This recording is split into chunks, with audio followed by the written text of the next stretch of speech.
Olá, alunos, tudo bem com vocês? Chegou a hora de revisarmos os conteúdos que trabalhamos neste capítulo. Então, vamos para mais atividades, as 4 últimas páginas do módulo 2 de português.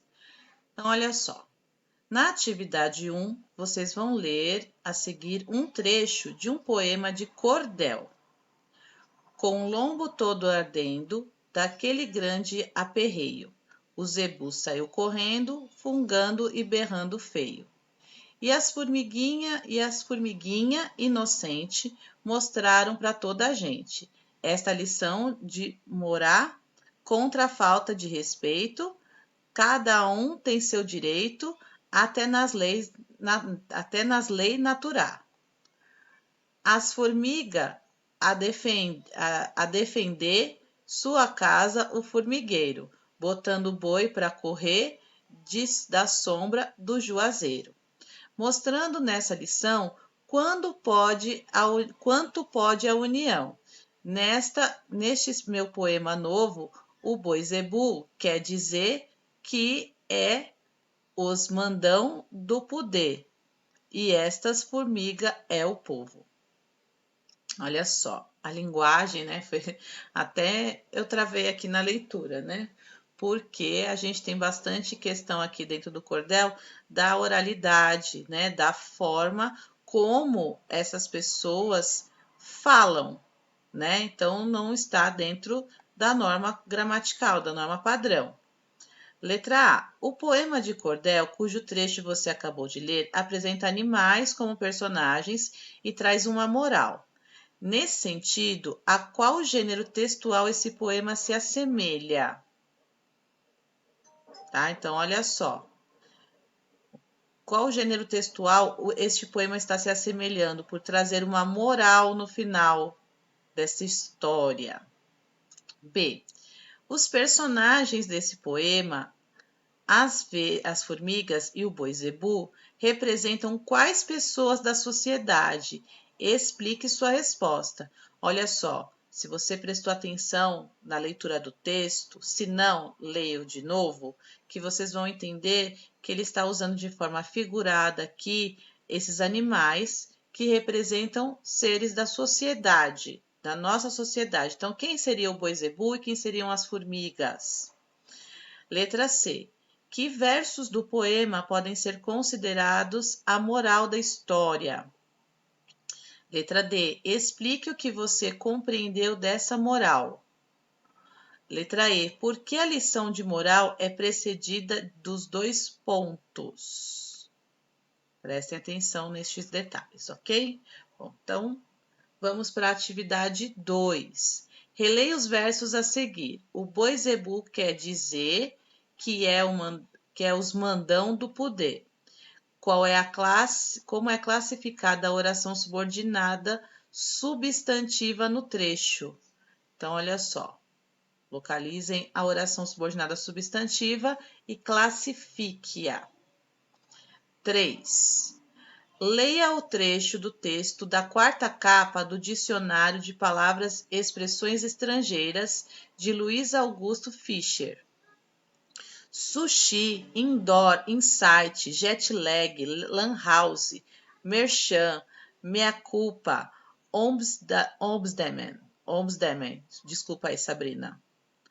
Informativo, útil e esclarecedor, ao mesmo tempo que coloquial, acessível, divertido e instigante. Este livro lista 1557 estrangeirismos.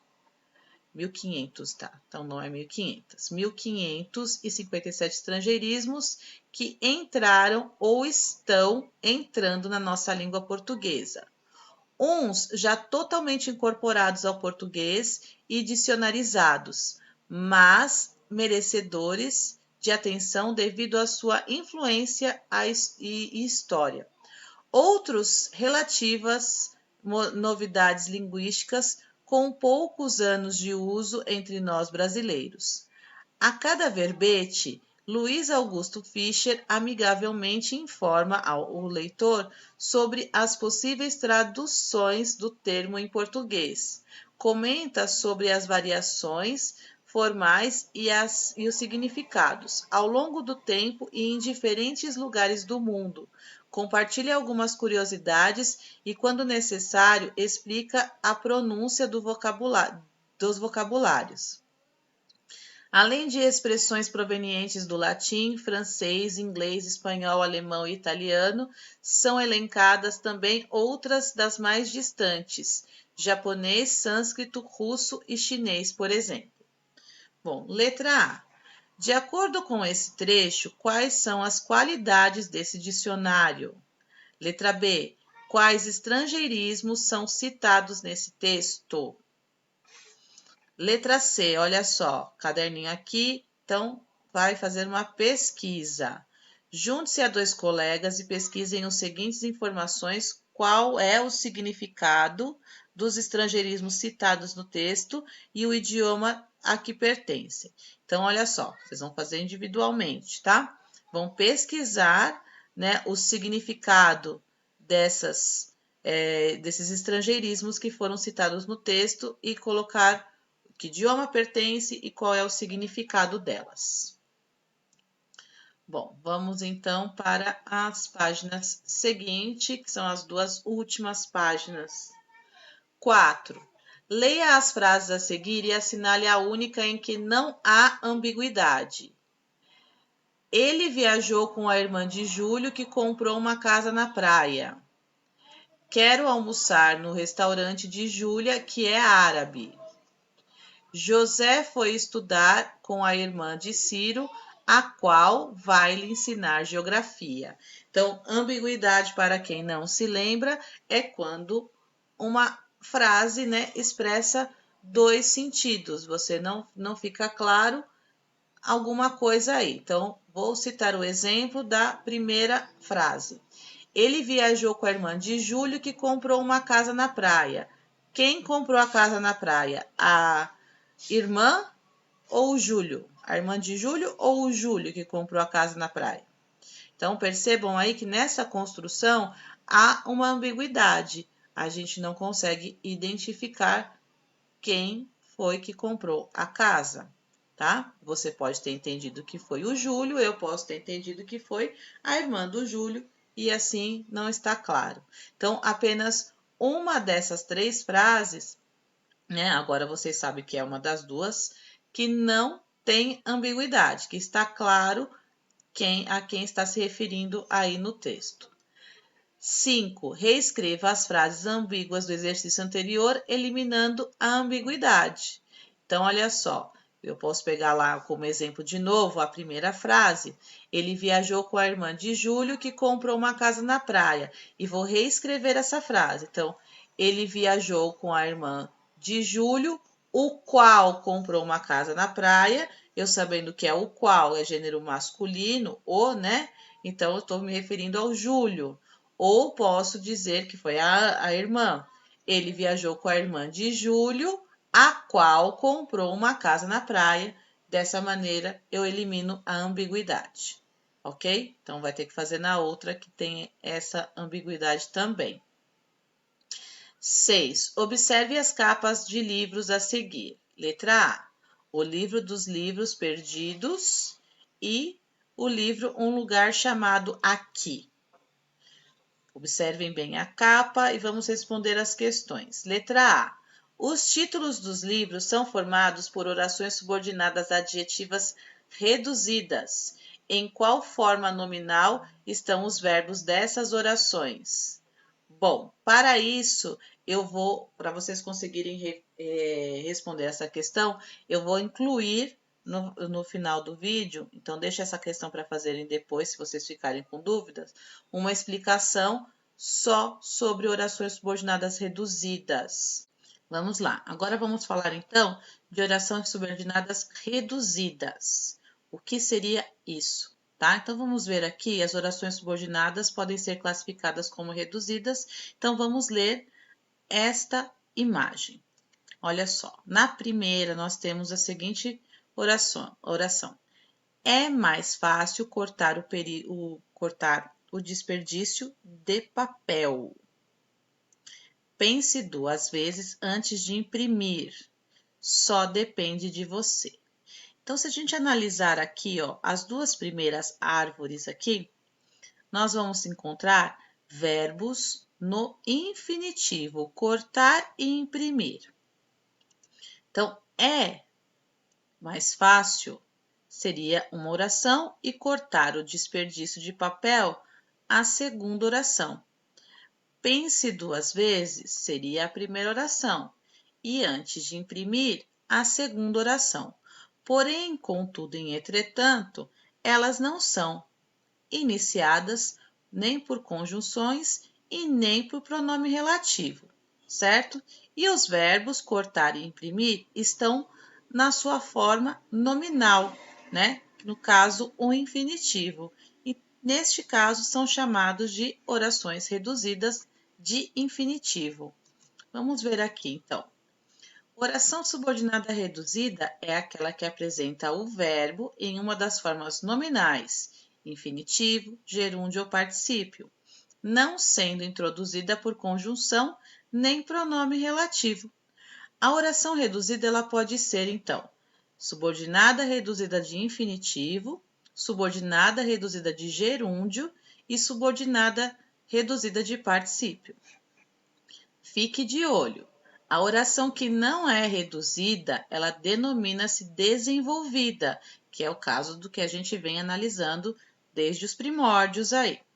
E apresenta o verbo conjugado em um tempo e modo, sendo introduzida por conjunção ou pronome relativo. Bom, oração subordinada reduzida do infinitivo, né? Ela apresenta o verbo no infinitivo, obviamente, e pode ter o valor de substantivo ou advérbio. Então, olha só, valor de substantivo. É mais fácil o corte ao desperdício de papel. Então, temos aqui, ó, o corte é um substantivo, núcleo do sujeito. Quem é mais fácil, né? O corte de papel. É mais fácil cortar o desperdício de papel. Então, nesse caso aqui, nós temos o verbo no infinitivo e a oração reduzida de infinitivo. É mais fácil que se corte o desperdício de papel. Então, temos aqui a presença da conjunção integrante e, sendo assim, uma oração subordinada subjetiva, né? No caso, é a oração desenvolvida referente a esta oração reduzida, certo? Então, olha só, aqui temos o gráfico. Então, é mais fácil cortar o desperdício de papel?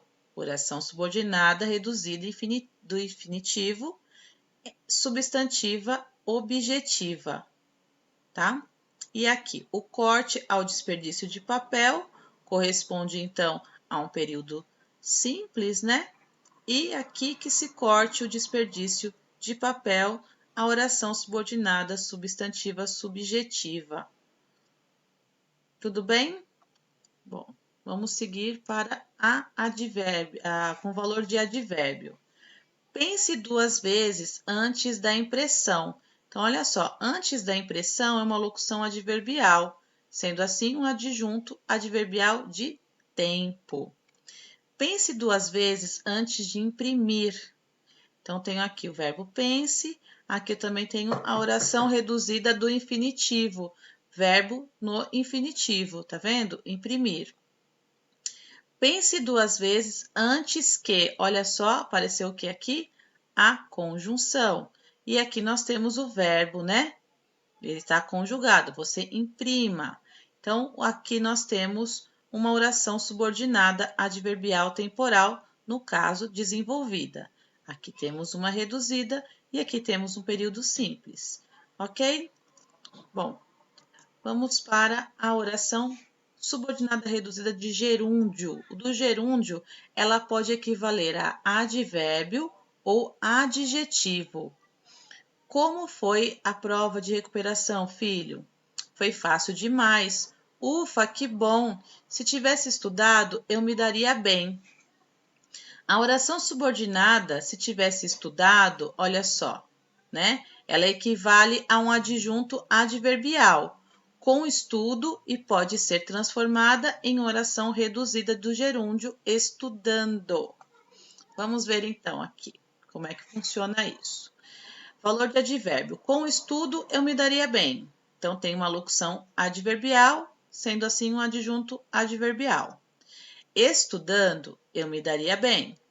Oração reduzida do gerúndio. E aqui, se tivesse estudado, que eu me daria bem, que é a frase dita na tirinha, tem presença da conjunção condicional, certo? Sendo assim, uma oração subordinada adverbial condicional desenvolvida. Notem, então, as diferenças dessas orações, tá? Desses períodos. Simples, composto mais reduzido e composto uma subordinação adverbial condicional. Com o valor de adjetivo, olha só. Olha, esse pai preocupado com o filho. Então, temos aqui o adjetivo preocupado, certo? Sendo assim, é um predicativo do objeto, tá?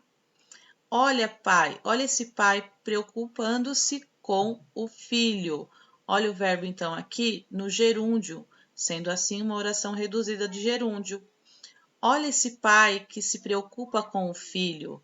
Presença da conjunção, né? E então temos aqui a oração subordinada adverbial concessiva. Ufa, vamos lá. Oração subordinada reduzida de particípio. Apresenta verbo no particípio e pode ter valor de adjetivo ou de advérbio. Valor de adjetivo. Comprei raquetes de fabricação profissional. Então, tenho aqui a locução adjetiva referente a adjunto adnominal. Comprei raquetes fabricadas. Olha a presença do verbo aqui no particípio para profissionais. Então, oração reduzida no particípio e aqui a oração subordinada desenvolvida. Ok? Mais exemplos aqui.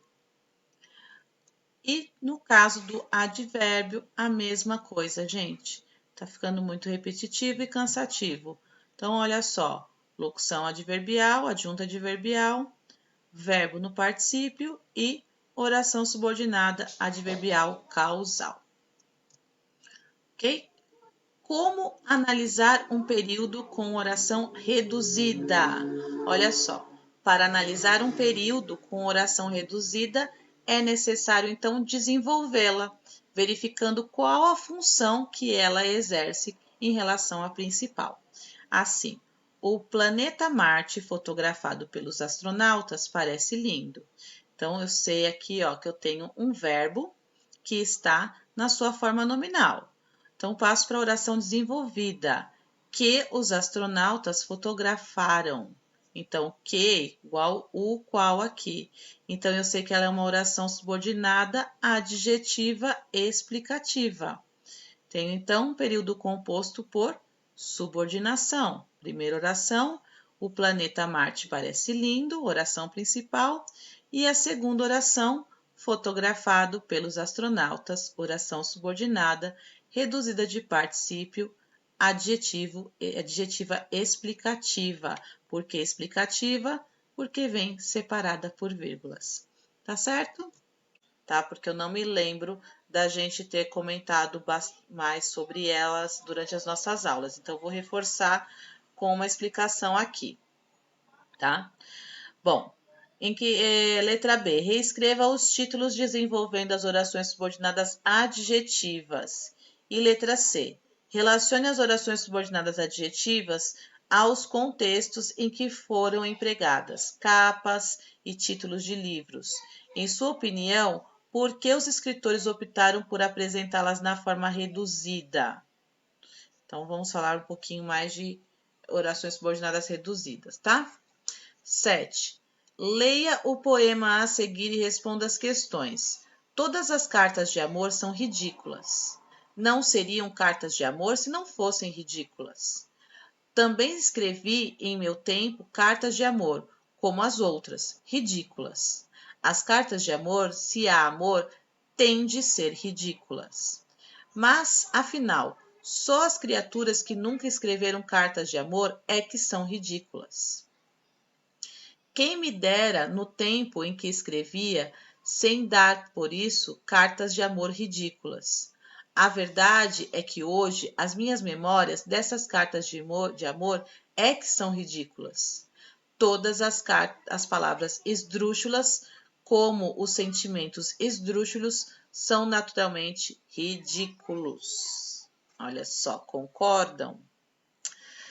Você concorda com a classificação das cartas de amor feitas pelo eu lírico do poema lido e por quê? Concorda que cartas de amor são ridículas e têm que ser ridículas? 8. Os versos não seriam cartas de amor se não fossem ridículas. Constituem um período composto. Letra A. Qual das orações é a principal e qual é a subordinada? Letra B. Que sentido a oração subordinada expressa em relação à oração principal? Tempo, causa ou condição? Letra C. Que palavra foi usada para introduzir a oração subordinada? Letra D. Nesse poema, há 2 períodos compostos cujas orações subordinadas indicam comparações. Sublinhe-os. Ok? Bom, então, essas são as atividades. Façam, respondam.